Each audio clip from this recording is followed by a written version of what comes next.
Welcome welcome all my dear friends, Gyan Ghar YouTube channel में आपका स्वागत है। मैं लेकर के आया हूँ बिहार एसएससी का सेट 27 14 फरवरी। आप इंजॉय कर रहे होंगे, इंजॉय होना भी चाहिए, लाइफ का एक पार्ट्स है, ठीक है। और इतना इंजॉय में परिमग्न न हो जाए जिससे लक्ष्य तक पहुँचने में बाधाएं आ जाए, इसका भी ख्याल रखें। और हम लोग आते हैं, बहुत सारे साथियों का कहना यह है कि सफलता किस्मत से मिलती है, तो ये गलत है। अगर सफलता किस्मत से मिलती तो आज जो आप देख रहे हैं आकाश में, आसमान में जो हवाई जहाज उड़ाए जाते हैं, तो ये उड़ाना संभव ना होता। अगर सफलता किस्मत से मिलती तो आप जो ट्रेन को चलते देख रहे हैं ट्रैक पे, तो चलाना संभव ना होता। तो गोया सफलता कामयाबी किस्मत से नहीं, मेहनत से मिलती है। इसका मतलब ये हुआ कि फूल यूं ही खिला नहीं करता, पहले बीज को दफन होना पड़ता है। इसलिए किताबों से दोस्ती बनाए रखिए। किताब अगर आप बहुत बार एफर्ट किए, प्रयास किए और अभी तक नाकामी मिली, तो हताश और नाउम्मीद और मायूस नहीं होना है। क्योंकि एक शेर है, क्या शेर है? दुश्मनी लाख सही ख़त्म न कीजिए रिश्ता, दुश्मनी लाख सही ख़त्म न कीजिए ये रिश्ता, दिल मिले या न मिले हाथ मिलाते रहिए। तो आइए हम लोग, यानी आप मायूस और हताश बीच बीच में आपको एनर्जेटिक करते रहते हैं, क्योंकि सफलता और सफल पाने में जो है समय लगती है, और समय बिता करके जो चीज़ हासिल होती है उसके मिलने में भी खुशी, और उसकी जो क्या कहते हैं चेष्टा और उसकी ललक और उसकी जिज्ञासा जो होती है, जो चीज़ तरफ करके मिलता है, वो बहुत अद्भुत, न्यारा, प्यारा होता है। ठीक है, तो आज आपके पास सेट है, बिहार एसएससी का सेट है 27। सेट बनाना बिल्कुल, सेट लगाना बिल्कुल ना भूलें। ज्ञान घर यूट्यूब चैनल से आप बने रहें। आप तक जो क्वेश्चन जा रहा है बहुत अच्छा क्वेश्चन जा रहा है, बिल्कुल आप जब प्रैक्टिस करेंगे तो बहुत अच्छा स्कोर होगा। बिहार एसएससी में एटलीस्ट 25 क्वेश्चन पूछे जाते हैं, और आप 25 में 25 कर करके आएंगे। ये ज्ञान घर यूट्यूब चैनल से हम आपको कह रहे हैं, और बिल्कुल कॉन्फिडेंस के साथ कह रहे हैं। ये दावा ही नहीं, आपसे पक्का सच्चा वादा भी है। वादा कीजिए आप भी कि पूरा वीडियो देखिएगा, स्पीड बढ़ा करके देखिए। 30 सेट का जो है 30 प्रश्न का सेट रहता है, फिजिक्स केमिस्ट्री बायोलॉजी मिला करके। अगर आप बढ़ा करके देखेंगे स्पीड, मुश्किल से 3 से 4 मिनट में आपका कंप्लीट हो जाएगा। ठीक है, और पूरा 30 क्वेश्चन आपके सामने आ जाएगा, और वो क्वेश्चन इस तरह से है जो एग्जाम में पूछने की संभावना है या पूछा जा चुका है। ठीक है, चलिए, तो अब बात समझ में आ गई क्या कि कामयाबी किस्मत से नहीं, मेहनत से मिलती है। ठीक है, यानी फूल यूं ही खिला नहीं करता, पहले बीज को दफन होना पड़ता है। आइए हम लोग सेट पे आते हैं। बिहार स्थिति का सेट है 27। चलिए, पहला प्रश्न है। ठीक, चलिए, प्रश्न क्या कह रहा? स्कर्वी रोग किसकी कमी से होती है? तो आपको बता दें कि स्कर्वी रोग जो है विटामिन सी की कमी से होती है। किससे होती है? विटामिन सी की। तो विटामिन सी का अनदर नेम क्या है? Ascorbic acid. विटामिन सी का अनदर नेम क्या है? Ascorbic acid. और विटामिन सी के बारे में एक खास बात यह भी कि ये जो है आपके शरीर के प्रतिरोधक क्षमता को भी डेवलप करता है, मतलब एंटीबॉडीज का भी डेवलप करता है, और विटामिन यानी एंटीबॉडीज प्रतिरोधक का भी काम करता है ये। और दूसरी बात अगर बात करें तो विटामिन सी जो है ये वाटर सोलेबल है, जल में घुलनशील है। क्या है? जल में घुलनशील है, जल में घुल जाता है। ये मुख्य बात याद रखिएगा। और विटामिन सी जो है का अनदर नेम क्या है? Ascorbic acid. इससे होने वाला बीमारी क्या है? स्कर्वी रोग है। ठीक है, चलिए आइए अगला प्रश्न में आते हैं हम लोग। एक किशोरावय मनुष्य में सामान्यतः रक्त दाब कितनी होती है? तो आपको मैं बता दूं कि जो नॉर्मली होता है 120 mm ऑफ Hg, ठीक, बाई 80 mm ऑफ Hg होता है। जहां mm ऑफ Hg जो है ये किसका यूनिट है? तो ये याद रखिए, mm ऑफ Hg जो है यूनिट है पारा की। इसका मतलब ये हुआ कि जो बीपी मापने वाला इंस्ट्रूमेंट है उसमें कौन सी धातु होती है? तो उसमें मरकरी धातु है, ये याद रखिएगा, मरकरी धातु, पारा। ठीक है, पारा का सिंबल क्या है? Hg, ये याद रखिएगा। ठीक है, ये एट रूम टेम्परेचर पे लिक्विड फॉर्म में होता है, और पारा मापने यानी जो बीपी मापने, ब्लड प्रेशर नापने वाला, जो दाब नापने वाला जो होता है मशीन, उसको क्या बोलते हैं? बोलिए। स्टेथोस्कोप, हाँ ठीक। चलिए। और हार्ट बीट जो तेज जो धड़कन की आवाज़ सुनते हैं, स्टेथोस्कोप। बोलिए। ठीक। चलिए, जो आप बोल रहे हैं, आप मन ही मन बोल रहे हैं, कोई दिक्कत नहीं, ये आंसर आपका हो जाएगा। चलिए, सिस्टोलिक उसको कहा जाता है जो शरीर में ब्लड जाता है, यानी ऊपर वाला जो होता है हम लोग को सिस्टोलिक कहते हैं, और नीचे वाला को बोलते हैं डायस्टोलिक। यानी शरीर में जो होता है जाता है 120 mm ऑफ एजी से जाता है, और शरीर से जब हृदय तक वापस आता है तो उसका जो पावर होता है 180, यानी 80। दोनों के बीच अंतर कितना है? 40 का। तो इस 40 दाब को जो है नाड़ी दाब भी कहा जाता है। क्या कहा जाता है? नाड़ी दाब। नाड़ी दाब अगर आपसे पूछा जाए कि पल्स प्रेशर क्या होता है, तो पल्स प्रेशर 40 mm ऑफ एजी होता है, जिसको हम लोग नाड़ी दाब कहते हैं। राइट। चलिए, आइए अगला प्रश्न में आते हैं। हार्ट के कितने साउंड होते हैं? 2। कौन कौन? बिल्कुल आप सही कहा, लब और डब। चलिए, कंकाल जो है, कंकाल की मांसपेशिया की अनुमानित संख्या बताइए। यानी मांसपेशियां, जो कंकाल में मांसपेशियां होती है वो 206 होती है। कितनी होती है? 206, द करेक्ट आंसर। और यही मसल्स की बात कर लिया जाए 608। सबसे छोटी मांसपेशी, सबसे छोटी बोन कौन है? सबसे छोटी बोन, हाँ हाँ, स्टेपिस, सही है, बहुत अच्छा। सबसे लंबी, फीमर, गुड, बहुत अच्छा। कौन सा विटामिन प्रतिरक्षा प्रदान करता है? अभी मैंने आपको बताया, प्रतिरोधी प्रतिरक्षा डेवलप करने के लिए कौन सा विटामिन? विटामिन से। ठीक है, विटामिन से। विटामिन के बारे में बता दूं कि विटामिन के एक ऐसा विटामिन है जो हमारा शरीर कंप्लीट रूप से विटामिन के को फॉर्मेशन करता है, बनाता है। ठीक है ना?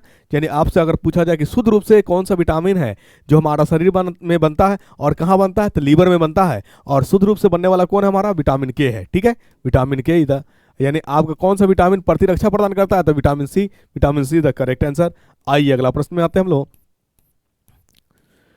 विटामिन ए की कमी से कौन सा रोग होता है? तो विटामिन ए की कमी से जो है रतौंधी होता है। कौन सा होता है? रतौंधी, देखने में प्रॉब्लम आती है। ठीक। बेरी बेरी किससे? विटामिन बी1 की कमी से।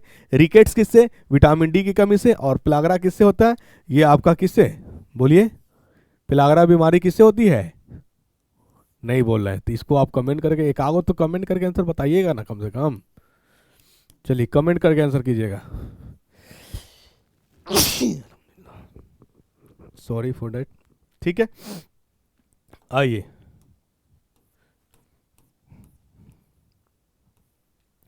निम्नलिखित में से कौन सी प्रजाति भारत में स्थानीय स्तर पर विलुप्त हो गई है? तो याद रखिए, स्थानीय स्तर पर जो विलुप्त हो गई है उसका नाम है, उसका क्या नाम है? साइबेरियाई सारस जो है, जो स्थानीय रूप से विलुप्त हो गई है। ठीक है, चलिए आइए अगला प्रश्न में आते हैं हम लोग। समुद्री व्हेल में अग्रपाद किस रूप में परिष्कृत होते हैं? अग्रपाद मतलब बाएं वाला, तो उसको मीन पक्ष कहा जाता है। क्या कहता है? मीन पक्ष, यानी तैरने वाला काम जो फ्लोटिंग कराता है उसी को हम लोग कहते हैं मीन पक्ष कहते हैं। ठीक है ना? चलिए आइए अगला प्रश्न में आते हैं हम लोग। निम्नलिखित में से क्या SO2 प्रदूषण का सर्वोत्तम सूचक है? तो बिल्कुल है ना, सूचक है। कहाँ पे? अगर ये SO2 का लेवल ज़्यादा होगा तो वहाँ पे जो है लाइकेन नहीं होगा। क्या होगा? लाइकेन नहीं होगा। याद रखिएगा, अगर आपको वहाँ पे लाइकेन नहीं हो रहा है, इसका मतलब समझ लीजिए कि यहाँ प्रदूषण है, और उस प्रदूषण में कौन सा गैस है? SO2 है। ठीक। लाइकेन के बारे में याद रखिए, ये जो है सहजीवी है किसका किसका? शैवाल और कवक का। लाइकेन जो है सहजीवी है किसका? शैवाल और कवक का। इसमें आपसे अगर बात किया जाए कि इस लाइकेन में भोजन कौन बनाता है, तो भोजन बनाता है शैवाल। भोजन कौन बनाता है? भोजन बनाता है शैवाल। और कवक क्या करता है? भोजन को स्टोर करता है। क्या करता है? भोजन को स्टोर करता है। ठीक है ना? चलिए, लाइकेन के बारे में अध्ययन कराना क्या कहलाता है? लाइकेनोलॉजी कहलाता है। जहाँ पे सल्फर डाइऑक्साइड गैस प्रदूषण ज़्यादा होगा वहाँ पे लाइकेन उपस्थित नहीं होगा। नारियल का पानी है, तो नारियल का पानी जो है एक बीजांडकाय जो है, एक बीजांडकाय है, ये तरल बीजांडकाय है, या भ्रूणपोष भी कह सकते हैं, लिक्विड भ्रूणपोष होता है। तो आंसर 9 का ए नंबर इधर करेक्ट आंसर है। ठीक है, चलिए आइए अगला प्रश्न में आते हैं हम लोग। कैक्टस में सूल किसका रूपांतरण है? तो सूल आप जानते होंगे कांटेदार, वो तना का रूपांतरण है। किसका है? तना का रूपांतरण है सूल जो है आपका कैक्टस में। ये आपका रेगिस्तान एरिया में ज़्यादा होता है। ठीक है, जिसको आप रेगिस्तानी डिजर्ट एरिया कहते हैं, राजस्थान कह लीजिए, वहाँ पे होता है। ये तना जो है, ये क्या कहते हैं, सूल जो है स्टोर, पानी स्टोरिंग का काम करता है, मतलब लॉस ऑफ वाटर कम से कम होने देता है। ठीक है ना। चलिए आइए अगला प्रश्न क्या है आपका। एथेनोइक अम्ल को डैश के रूप में भी जाना जाता है। तो एथेनोइक अम्ल का अनदर नेम जो है एसिटिक अम्ल है। क्या है? एसिटिक अम्ल CH3COOH जामुन के सिरका वगैरह में जो है पाया जाता है। इसको सिरका भी कहा जाता है एसिटिक अम्ल को। इसी को हम लोग यानी एथेनोइक अम्ल कहते हैं। एसिटिक अम्ल जो हो गया ये कॉमन नाम हो गया। और एसिटिक अम्ल का आयुर्वेदिक नेम अगर बात किया जाए तो आयुर्वेदिक नेम है एथेनोइक अम्ल। ठीक है। चलिए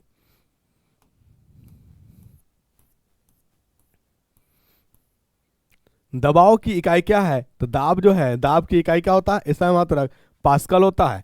पास्कल। वहीं पे ओम किसका एसआई मात्रक है? प्रतिरोध का। बिल्कुल सही आपने। एम्पियर किसका एसआई मात्रक है?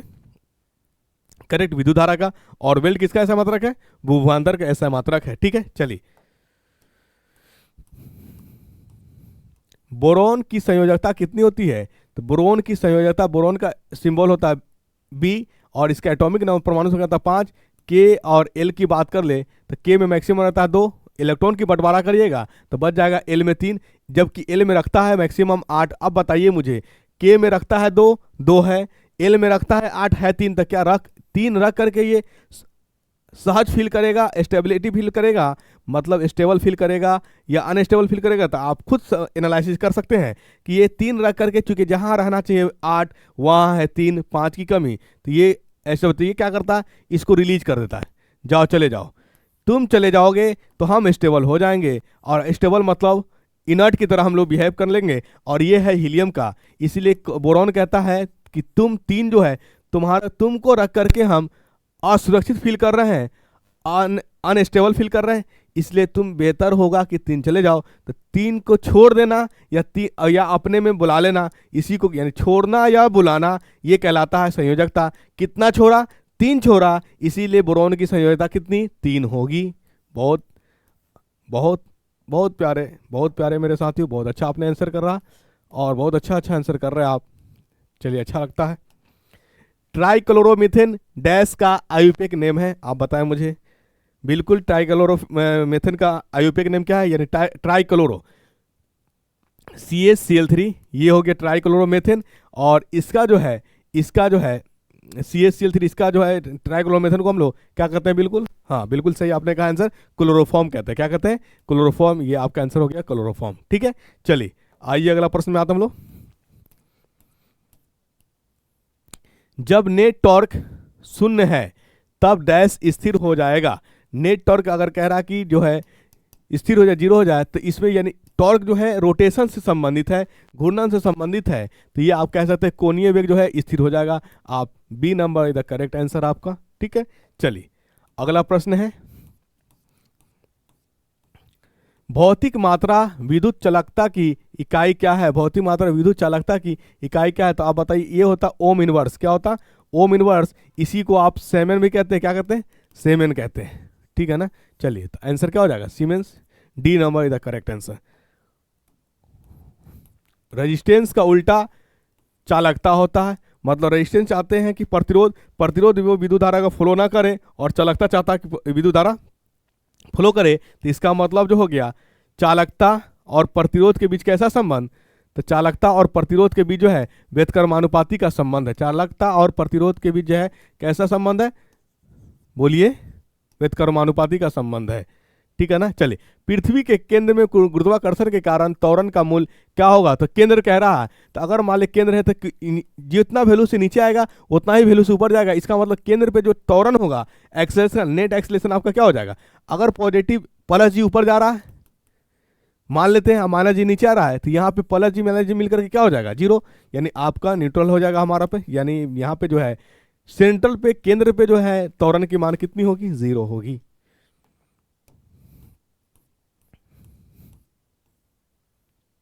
अगर किसी प्रणाली पर कार्य करने वाले टॉर्क के सदिश योग 0 है तो वह वस्तु, अभी मैंने आपको बताया कि टॉर्क जो है ये रोटेशन से संबंधित है।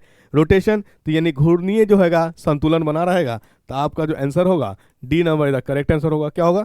D number is the correct answer.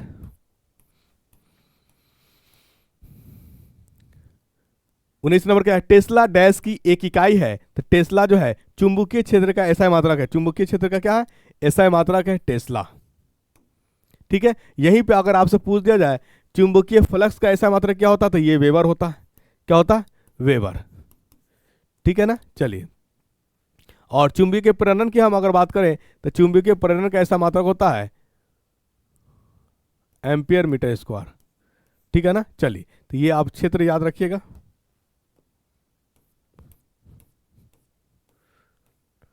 भौतिक मात्रा प्रेरकत्व की इकाई होती है। तो प्रेरकत्व के बारे में, इंडक्टेंस के बारे में हेनरी साहब ने एक्सप्लेन किया था और अपने नाम पर ही इसका यूनिट लाया इंडक्टेंस का। तो इसका यूनिट क्या हो जाएगा, भौतिक मात्रा का यानी जो प्रेरकत्व है इसका ऐसा मात्रा क्या हो जाएगा, हेनरी हो जाएगा।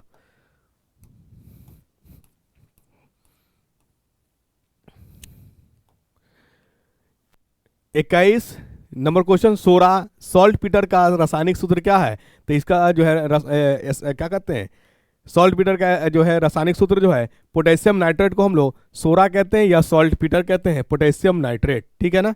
और HNO3 यहीं पे आप बात कर ले, HNO3 को क्वीन ऑफ केमिकल कहा जाता है। क्या कहा जाता है, क्वीन ऑफ केमिकल। अगर आपसे पूछ दे क्वीन ऑफ केमिकल कौन है, क्वीन ऑफ केमिकल जो है HNO3 है। क्या है, HNO3। राइट। चलिए, डाइफ्लोरो मीथेन का रासायनिक सूत्र क्या है। तो डाइक्लोरो मतलब आपका हो गया dichloro Cl2, dichloro difluoro difluoro dichloro difluoro methane. तो आपका क्या हो जाएगा, ये हो जाएगा, यानी आपका क्या हो गया CCl2F2 डाइक्लोरो डाइमेथेन। ये आपका फॉर्मूला हो जाएगा CCl2F2। A B number is the correct answer. आइए अगला प्रश्न में क्या है, डैश दो या दो से अधिक घटकों के सजातीय मिश्रण है। तो आपको उसको कहते हैं हम लोग विलयन। यहीं पे आ जाता है, एक विलायक होता है। तो विलायक जो होता है जो घुलने में वाला होता है, जिसकी मात्रा ज़्यादा होती है, वहीं पे विलय आएगा। वो विलायक इसको जिसको जो घुलाने वाला होता है, यानी घुलाने वाला का मात्रा क्या होता है, ज़्यादा होता है। और वही बात आ जाएगा विलय की, विलय की मात्रा होती है घुलने वाली। ठीक है, जिसकी मात्रा कम होती है। और जब विलायक और विलय एक साथ हो जाता है उसी को हम लोग विलयन कहते हैं। क्या कहते हैं, विलयन कहते हैं। आइए अगला प्रश्न में आते हैं हम लोग, ठोस कार्बन डाइऑक्साइड का अधिक सामान्य नाम क्या है। तो ठोस कार्बन डाइऑक्साइड का अधिक सामान्य नाम जो है शुष्क बर्फ है, ड्राई आइस है। क्या है, ड्राई आइस। आइए अगला प्रश्न में आते हैं, पोटेशियम एक रासायनिक तत्व है जिसका रासायनिक प्रतीक होता है। तो इसका रासायनिक प्रतीक जो है पोटेशियम के। ठीक है, पोटेशियम का रासायनिक प्रतीक क्या है कि सबसे ज्यादा अति क्रियाशील अगर कोई है तो ये पोटेशियम है। क्या है, पोटेशियम है। आइए अगला प्रश्न में आते हैं हम लोग, सोने का प्रतीक क्या है। तो सोने का जो सिंबल है Au है। क्या है, Au है, ऑरम है सोने का प्रतीक।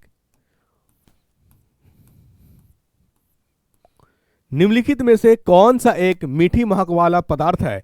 तो मीठी महक वाला पदार्थ को हम लोग एस्टर कहते हैं। क्या कहते हैं, एस्टर या इतर कह लीजिए। क्या कह लीजिए, इत्र।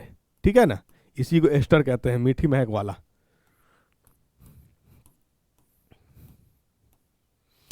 किसी धातु को पहले वोल्फ्राम कहते थे, यानी किस धातु को पहले वोल्फ्राम यानी धातु को पहले वोल्फ्राम कहते थे। तो यह है टंगस्टन, जिसका सिंबल क्या होता है, W। बल्ब का फिलामेंट किस धातु का बना होता है। तो बल्ब का फिलामेंट इसी धातु का बना होता है जिसका नाम है टंगस्टन। ठीक है, चलिए अगला प्रश्न क्या है, आवर्त सारणी के किस श्रेणी से अधिक गैस उत्कृष्ट गैस संबंधित है। तो ये 18 ग्रुप से। इनर्ट गैस किससे बिलोंग करता है, उत्कृष्ट गैस, ये 18वां समूह से। ठीक है ना, 18वां समूह से, यानी सबसे ज्यादा जो है इनर्ट गैस 18वां समूह, यानी 18 समूह ही इनर्ट के लिए है। कौन कौन इनर्ट गैस है, helium, neon, argon, krypton, xenon, ये सब इनर्ट्स है। ठीक है, चलिए निम्नलिखित में से किसकी परमाणु त्रिज्या सबसे बड़ी है। तो आप याद रखिएगा कि अगर हम लोग सेम पीरियड की बात करेंगे, सेम पीरियड की बात करेंगे, तो हमारा लेफ्ट टू राइट जाने पर आयनिक साइज जो होता है, आयनिक रेडियस घटता है, तो आपका ये सेम पीरियड की बात कर रहा है। लिथियम, बेरिलियम, बोरॉन और ऑक्सीजन जो ये सेम पीरियड है, तो नीचे से आइएगा तो यहाँ रेडियस क्या होगा, घटेगा। रेडियस क्या होगा, घटेगा। इसका मतलब सबसे बड़ा कौन होगा, लिथियम। तो ये आंसर आप याद रखिएगा। यहीं पे अगर हम लोग समूह की बात करेंगे तो समूह में लेफ्ट टू राइट आने पर ग्रुप में बात करेंगे, ठीक है ना, तो हमारा क्या होता है, रेडियस या वॉल्यूम या साइज, ये क्या होता है, इंक्रीज करता है, बढ़ता है। किसमें, समूह में। समूह जो लाइन हमारा होता है ये वर्टिकली लाइन होता है, और पीरियड जो होता है हमारा ये हॉरिजॉन्टली लाइन होता है। यानी कुल हमारे पास 18 समूह है। कितने आवर्त हैं, मतलब 7 आवर्त, जिसको आप पीरियड कहते हैं। इस 30 प्रश्न के साथ आपका बिहार एसएससी का सेट होता है कंप्लीट। एक प्रश्न आपसे यानी करंट के रूप में इसको देखिएगा, ठीक है ना। और बहुत ही महत्वपूर्ण प्रश्न बन सकता है। क्या महत्वपूर्ण प्रश्न बनेगा, अगर आपसे पूछा जाएगा वह कौन सा राज्य है जहां सरकार त्याग पत्र देती है, यानी मुख्यमंत्री त्याग पत्र देता है फिर से मुख्यमंत्री बनने के लिए, तो याद रखिएगा वो कौन सा स्टेट है, वो बिहार है। अगर इसमें नाम पूछे कि वह मुख्यमंत्री कौन है, इनका नाम क्या है, जो 9 बार मतलब मैक्सिमम बार त्याग पत्र दिए थे पुनः मुख्यमंत्री बनने के लिए, मुख्यमंत्री होकर के त्याग पत्र दिए मुख्यमंत्री बनने के लिए, तो आपका कौन हो जाएंगे, नीतीश कुमार जी।